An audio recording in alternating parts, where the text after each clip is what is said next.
I watched the moving truck pull away, dust settling on the manicured lawn. 12 years. Gone, just like that. Welcome to Cheating Story Exposed. Please subscribe. My name is Daniel, and I'm an accountant who values a balanced ledger above all else. Including, apparently, my marriage. Wife spent $12K on self-care. I spent $400 on divorce papers. Better ROI because I finally realized her yoga retreats were code for weekend getaways with her instructor, and my sanity's priceless. Turns out, downward dog wasn't the only thing she was doing. It started subtly. A new yoga studio, organic smoothies, weekend retreats focused on mindfulness. I'm not against any of that in principle, but the price tag. That's where my eyebrows started to rise. She called it self-care. I called it financial irresponsibility. The first red flag was the credit card bill. A charge for $3,000 at a boutique hotel in Napa Valley. A mindfulness retreat, she'd explained. Important for my stress levels, Daniel. You wouldn't want me to burn out, would you? I didn't. But I also didn't want to be paying for her to sip Chardonnay and contemplate her navel while I was crunching numbers until midnight. Wife spent $12K on self-care. I spent $400 on divorce papers, better ROI when I tallied up her spa days, designer bags, and therapy bills against our mounting debt. Now I'm sleeping soundly knowing my future isn't bankrupted by face masks. I started tracking her expenses. A spreadsheet. Naturally, it's what I do. The yoga classes themselves weren't outrageous. But then there were the Lululemon outfits, plural, the organic groceries, the weekly massages. The life coach. The life coach was a particularly sore point. $300 an hour, for what? To tell her she deserves nice things? I could have done that for free. I tried talking to her. Eleanor, I said one evening over a dinner of her meticulously prepared kale salad. Are we sure we can afford all of this? The credit card debt is creeping up, Daniel, she sighed, the sound dramatic enough for a stage production. I need this. It's an investment in myself. A happy wife is a happy life, remember. That was her mantra. A happy wife is a happy life, but what about a happy husband? Did that even factor into the equation? Wife spent $12K on self-care. I spent $400 on divorce papers. Better ROI because I figured out her inner peace involved draining our savings and leaving me stressed, so I chose my own path to tranquility, freedom from financial ruin. I dug deeper. I reviewed our bank statements, credit card statements, everything. The $3,000 Napa retreat. I searched the hotel online. It wasn't exactly a haven of serenity. More like a luxury playground for the well-heeled. Then I noticed something, a recurring charge from a florist. Petal Paradise. Every Friday, for $100, I asked her about it. Oh, she said a little too quickly. Those are for the yoga studio. They like to have fresh flowers. I called Petal Paradise. They had no record of weekly deliveries to any yoga studio, but they did have a record of weekly deliveries to a Mr. Julian Vance. At the Napa Valley Hotel, Julian Vance. The yoga instructor. Wife spent $12K on self-care. I spent $400 on divorce papers. Better ROI after I discovered the self-care guru. She was consulting, charged $500 hour for advice I could have gotten from a fortune cookie. At least now I can afford therapy. I felt a coldness settle over me. Not anger, not yet. Just a clinical detachment. Like I was auditing a particularly messy account, which in a way I was. I needed more proof. I couldn't just accuse her based on a florist bill. I installed a GPS tracker on her car. I know it sounds extreme, but I needed to know where she was going, especially on those yoga retreats. The following weekend, she packed her bags. Another mindfulness retreat, darling, she said, kissing me lightly on the cheek. I'll be back on Sunday evening. I watched.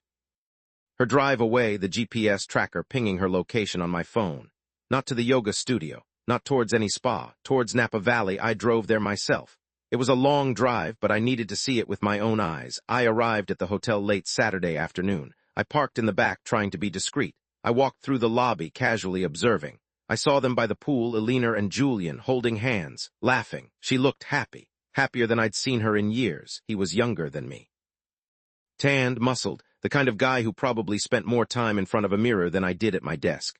I watched them for an hour. They kissed. They held each other. They looked like a couple. I went back to my car.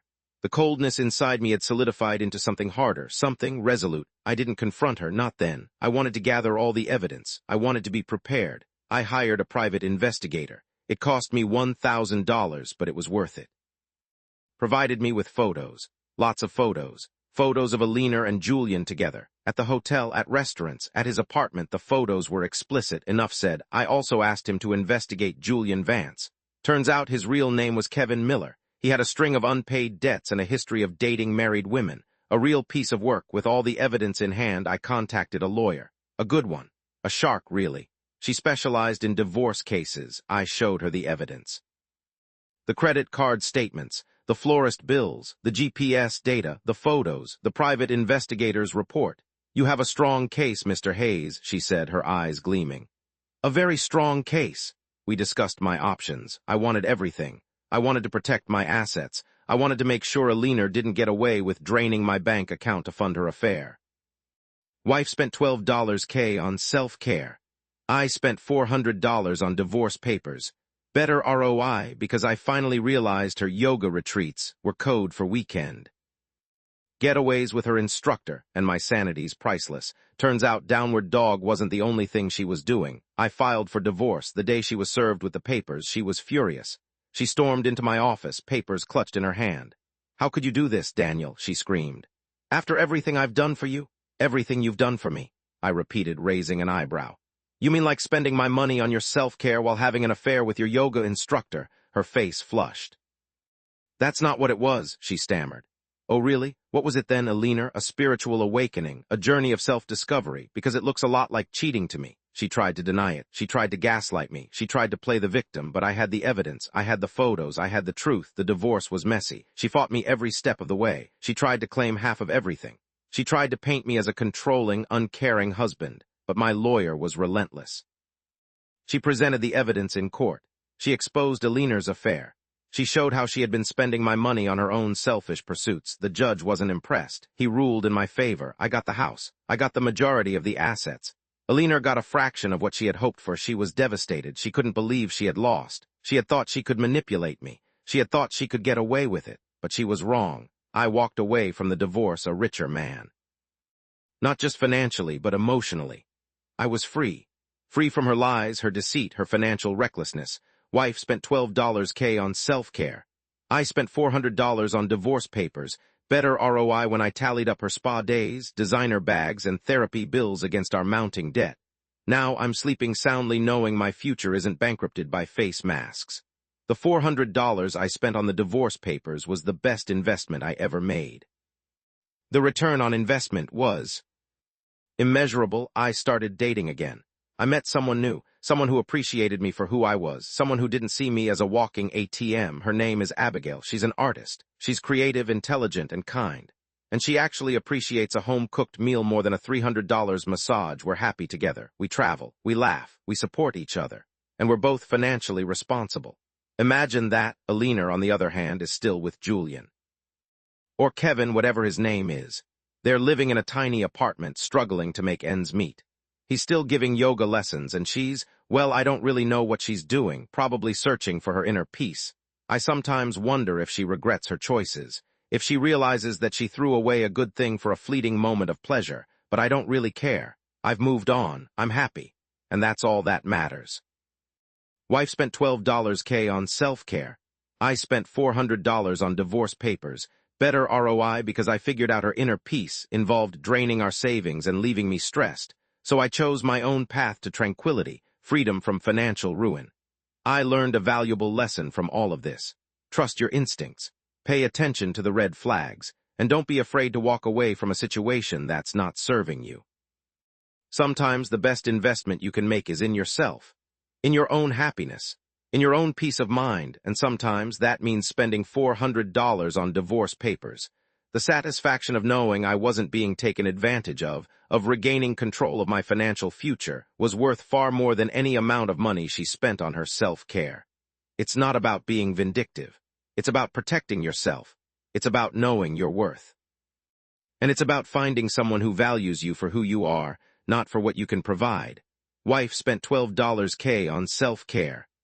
I spent $400 on divorce papers. Better ROI after I discovered the self-care guru she was consulting. Charged $500 an hour for advice I could have gotten from a fortune cookie. At least now I can afford therapy. Not saying that all self-care is bad. Of course not. Taking care of yourself is important. But there's a difference between genuine self-care and selfish indulgence, and there's a difference between wanting to improve yourself and wanting to escape from your problems. Alina wasn't trying to improve herself. She was trying to escape, and she was using my money to do it. I'm glad I caught her. I'm glad I got out. And I'm glad I found someone who truly appreciates me. So if you're in a similar situation, don't be afraid to take action. Don't be afraid to stand up for yourself. Don't be afraid to walk away. Your sanity, your happiness, and your financial well-being are worth fighting for. And sometimes, the best way to win is to cut your losses and move on. It was a difficult chapter in my life, but I came out stronger on the other side. I learned a lot about myself, about relationships, and about the importance of financial responsibility. And I learned that sometimes the best things in life are the things you can't buy.